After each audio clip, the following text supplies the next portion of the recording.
واحلل عقدة من لساني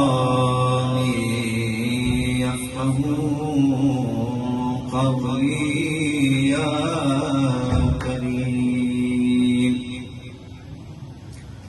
حسن قلب مطهر و منور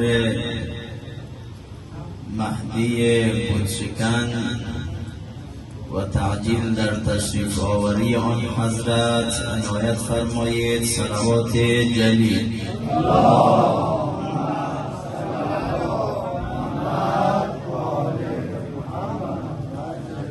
اعوذ بالله من الشیطان الرجیم. بسم الله الرحمن الرحیم. الحمد لله رب العالمين والصلاة والسلام على سيدنا حبيب قلوبنا وطبيب ذنوبنا وشفيع ذنوبنا أبي القاسم مصطفى محمد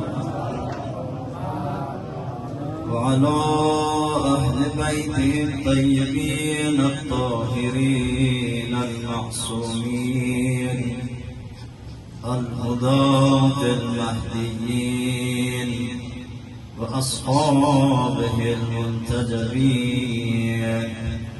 ولعنة الله على أعدائهم من الآن إلى قيام يوم الدين. أما بعد، قال الله الحكيم في قرآنه واجبه التعظيم: قل إن صلاتي ونسكي ومحياي ومماتي لله رب العالمين. صدق الله العلي العظيم. اجمعا صلوات. اللهم صل على محمد وآل محمد وعجل فرجه. با گفتن صلوات از جاهایتان بلند شوید و کمی پیشتر بشید. در محمد و آل محمد صلوات.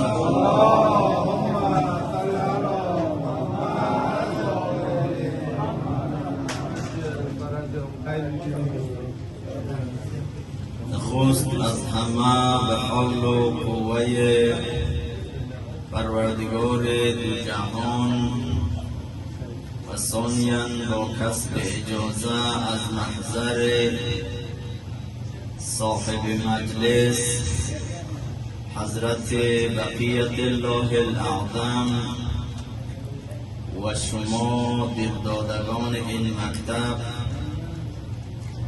فرارسیدن تاسوعا و عاشورای حسینی را خدمت شما شیفتگان و دلدادگان مکتب اهل بیت تسلیت و تعزیت عرض نموده، امیدواریم که از محبین واقعی و از رهروان واقعی این مکتب قرار بگیریم. اجماعاً صلوات.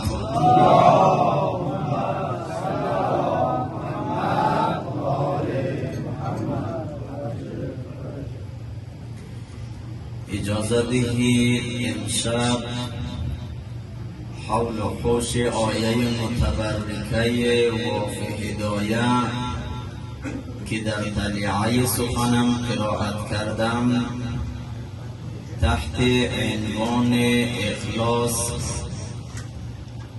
و نسبت مریضی و کسالتی که دارم به صورت مختصر و فشرده صحبت خواهم کرد.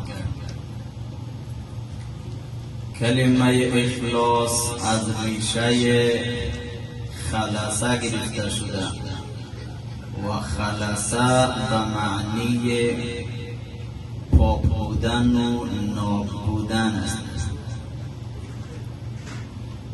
یعنی بر چیزی گفته می شود که شی بیگانه، چیزی اجنبی در او شامل نباشد. و در اصطلاح فقه ما و شما به عملی گفته می شود که هدف از انجام آن عمل رضایت پروردگار باشد. بجز از رضایت پروردگار در آن انجام آن عمل هیچ هدف دیگری شامل نباشد. طوری که خداوند به پیامبرش خطاب میکند: قل ان صلاتی و نسکی و محیای و مماتی لله رب العالمین. بگو ای پیامبر من، ان صلاتی و نسکی، نماز من، طاعات و عبادات من، حتی محیا و مماتی، حتی مرگ و زندگی من به خاطر کیست؟ به خاطر خداوند است.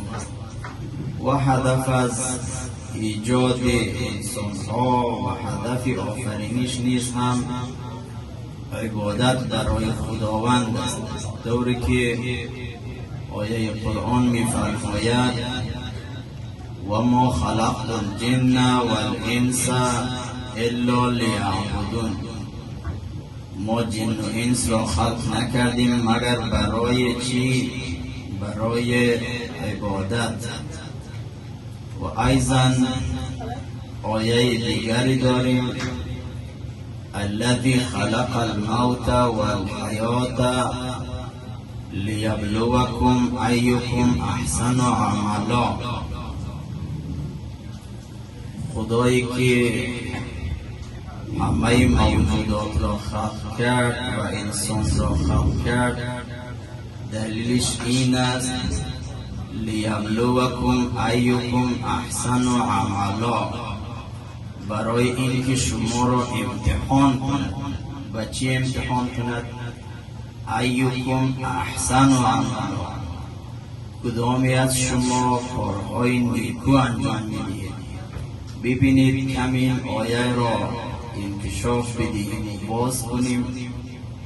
در انتهای آیه کلمه احسن عملا ذکر شده، ولی اکثر عملا ذکر نشده. نگفته برای اینکه عمل زیادی انجام بدهید، کارهای زیادی. احسن عمل